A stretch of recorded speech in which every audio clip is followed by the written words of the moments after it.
विक्रम और बेताल की कहानियां हम सब ने सुनी है ना? लेकिन आज हम उनकी एक ऐसी कहानी में उतरेंगे जो असल में एक बहुत बड़ी पहेली है। एक पहेली कर्म, भाग्य और जल्दबाजी के नतीजों पर। तो चलिए शुरू करते हैं। तो सीन कुछ ऐसा है।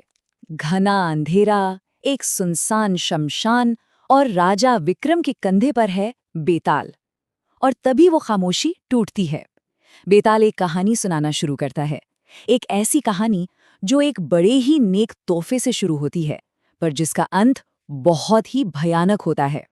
और कहानी के ठीक अंत में बेताल वही बड़ा सवाल दाग देता है कि भाई, एक तोहफा जो अमरता देने वाला था, वो मौत की वजह कैसे बन गया? और इस पूरे खेल में असली गुनाहगार कौन था? यही वो गुत्थी है जिसे हमें मिलकर सुलझाना है। तो हमारी कहानी शुरू होती है पोपट नगर नाम के एक राज्य से। और इस कहानी का हीरो है एक बड़ा ही नेक दिल तोता, जिसे एक दिन एक जादुई फल मिलता है। अब देखिए, इस तोते का इरादा कितना महान था। उसे मिलता है अमर फल, मतलब अमरता का फल। वो सोचता है, मैं तो एक पंछी हूँ, अमर होकर भला क्या करूंगा? ये फल मैं अपने राजा को दूंगा। अगर राजा अमर रहेंगे तो प्रजा हमेशा सुखी रहेगी। मतलब पूरी तरह से निस्वार्थ सोच। राजा उस चमकते हुए फल को देखकर बहुत खुश होता है। वो तोते का शुक्रिया अदा करता है और फैसला करता है कि वो इसे बाद में खाएगा। फिलहाल के लिए वो उसे अपने बगीचे में एक महफूज जगह पर रखवा देता है। यहाँ तक तो सब कुछ एकदम सही लग रहा था। लेकिन कहानी में असली ट्विस्ट तो अब आने वाला था। एक ऐसा मोड़ जहां एक नेकी का तोहफा एक जानलेवा हथियार में बदलने वाला था। और ये सब होता है एक ऐसी दुर्घटना की वजह से जिसे किसी ने देखा ही नहीं। किस्मत का खेल देखिए। आसमान में एक चील उड़ रही है, जिसके पंजों में एक मरा हुआ सांप है। और ठीक उसी वक्त उस सांप के मुंह से जहर की सिर्फ एक बूंद टपकती है और सीधा जाकर उस अमर फल पर गिर जाती है। और किसी को इस बात की कानो कान खबर तक नहीं होती। और बस उसी एक पल में सब कुछ बदल गया। जो फल जिंदगी देने वाला था, वो अब मौत का सामान बन चुका था। बाहर से बिल्कुल वैसा ही दिख रहा था, पर अंदर से उसकी किस्मत पूरी तरह बदल गई थी। अच्छा, तो अब राजा उस फल को खाने ही वाला होता है कि उसका एक समझदार मंत्री उसे रोकता है। वो कहता है, महाराज एक मिनट रुकिए, इसे खाने से पहले किसी जानवर पर आजमाकर देख लेना चाहिए। ये एक ऐसी सलाह थी जो शायद आने वाली तबाही को रोक सकती थी। राजा को भी बात सही लगती है। वो फल का सिर्फ एक टुकड़ा काटता है और उसे कुत्ते को खिला देता है। और जैसे ही कुत्ता उसे खाता है, वो तड़प तड़प कर वहीं ढेर हो जाता है, तुरंत। बस कुत्ते को अपनी आंखों के सामने मरते देख राजा का खून खौल गया। उसके दिमाग में और कुछ नहीं आया सिवाय एक बात के कि इस तोते ने मुझे धोखा दिया है, ये मुझे मारना चाहता था। उसका सारा गुस्सा उस बेचारे तोते पर फूट पड़ा। राजा ने उस वक्त कोई दूसरी बात सोची ही नहीं। उसका लॉजिक बिल्कुल सीधा था। कुत्ता मरा मतलब फल जहरीला है, और फल तोते ने दिया मतलब तोता ही धोखेबाज है। और बस गुस्से में आकर उसने अपनी तलवार निकाली और एक ही वार में उस निर्दोष तोते की गर्दन उड़ा दी।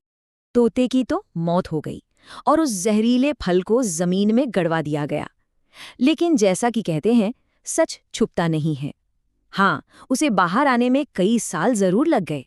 तो कई साल बीत गए। जिस जगह उस फल को दफनाया था, वहां एक अनोखा पेड़ उगाया। अब एक दिन क्या होता है, एक बूढ़ा आदमी जो अपनी जिंदगी से तंग आ चुका था, वो मरने के इरादे से उस पेड़ का फल तोड़कर खा लेता है। लेकिन यहाँ तो किस्सा ही पलट गया। मरने की जगह वो बूढ़ा आदमी चमत्कारिक रूप से जवान हो गया। उसकी झुर्रियां गायब हो गईं, बाल काले हो गए। तब जाके ये राज खुला कि जहर तो सिर्फ फल के छिलके पर था, जो इतने सालों में बारिश के पानी से धुल चुका था। फल का गूदा, वो तो हमेशा से ही अमृत था। और जब ये बात राजा तक पहुंची तो जरा सोचिए उसे कैसा लगा होगा। उसे अपनी भयानक गलती का एहसास हुआ। वो फूट फूट कर रोया कि उसने गुस्से और जल्दबाजी में अपने एक वफादार शुभचिंतक को ही मार डाला था। तो ये थी कहानी। और अब बेताल वापस राजा विक्रम से वही सवाल पूछता है। अब वक्त है फैसले का। तो सवाल ये है कि इस पूरी कहानी में असली गुनहगार, असली पापी कौन है? क्या वो मरा हुआ सांप, या वो नेक दिल तोता, या फिर वो राजा जिसने बिना सोचे समझे फैसला सुना दिया? अब राजा विक्रम का जवाब सुनिए। वो कहते हैं, सांप की कोई गलती नहीं, वो तो पहले ही मर चुका था। तोते का इरादा तो नेक था, तो वो भी निर्दोष है। असली पापी राजा है, और इसकी वजह है इरादा। विक्रम आगे समझाते हैं कि एक राजा का सबसे बड़ा धर्म होता है विवेक से काम लेना, मतलब सोच समझकर हर पहलू की जांच करके फैसला करना। राजा चाहता तो पता लगा सकता था कि जहर फल में कहाँ है, पर उसने ऐसा करने की जहमत ही नहीं उठाई। तो आखिरी फैसला यही था कि राजा ने पाप किया। क्यों? क्योंकि उसने अपने सबसे बड़े कर्तव्य विवेक को अपने गुस्से और उतावलेपन के आगे हारने दिया। एक बेगुनाह की जान ले ली, और यही उसका सबसे बड़ा पाप था। तो इस पूरी कहानी से हमें क्या सीखने को मिलता है? ये सिर्फ एक पुरानी कहानी नहीं है, बल्कि एक ऐसी सीख है जो हर जमाने में आज भी उतनी ही जरूरी है। यहाँ देखिए, एक तरफ है उतावलापन, यानी बिना सोचे समझे किया गया काम, जिसका नतीजा हमेशा पछतावा होता है। और दूसरी तरफ है विवेक, यानी सोच विचार के बाद लिया गया फैसला, जो हमेशा सही राह दिखाता है। राजा ने जल्दबाजी वाला रास्ता चुना, और नतीजा हम सब ने देखा। और ये कहानी हमें एक बहुत जरूरी सवाल के साथ छोड़ जाती है कि जल्दबाजी में लिए गए सिर्फ एक फैसले की असली कीमत क्या हो सकती है।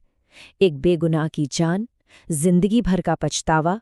ये हमें सिखाता है कि किसी भी नतीजे पर कूदने से पहले रुकना, सोचना और परखना कितना जरूरी है।